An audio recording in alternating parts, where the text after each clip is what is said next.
Hi everyone, it's Gene Calderon here with Gene Calderon Apologetics Ministries, coming back to you with another video. It's been a while since we've done one of these, but today we're going to start all over again with what we like to call Sunday Science. This is the day that we want to come together, look at some of the scientific evidences that we found or that we've learned about in recent history, and be able to share this actually holds up or goes along with what we understand when it comes to Christian theology.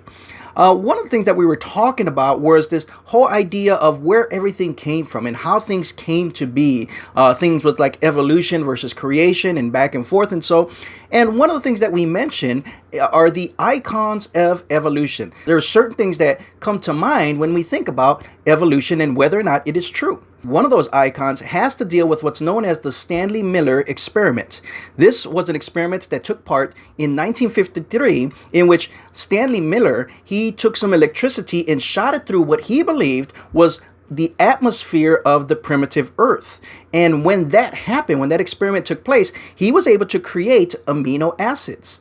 And those are basically the building blocks of life. And it was starting to give the impression that life could be created naturally without a creator. If you have the right ingredients involved and you get some lightning involved, that somehow amino acids which could appear might actually be able to produce life.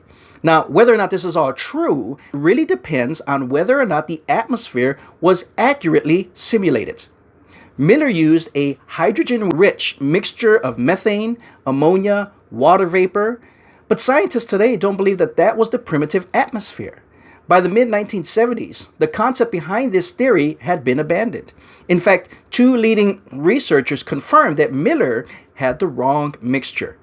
The reason being is because hydrogen would have escaped up into the atmosphere, which leads scientists to believe that there was probably more carbon dioxide, nitrogen, and water vapor in the air. Now, if you try this experiment again using that kind of atmosphere, amino acids definitely would not appear. And yet some of the textbooks still suggest the creation of organic molecules which claim to be able to solve this problem. Still, what are those molecules?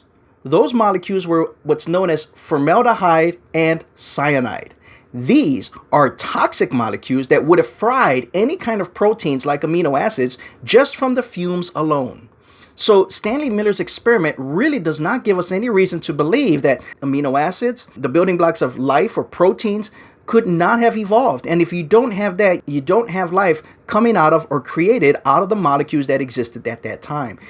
It just doesn't look like that Stanley Miller experiment would actually have held up as a good reasonable belief to think that life could have sprung up naturally. It looks like something had to be involved. We need a creator.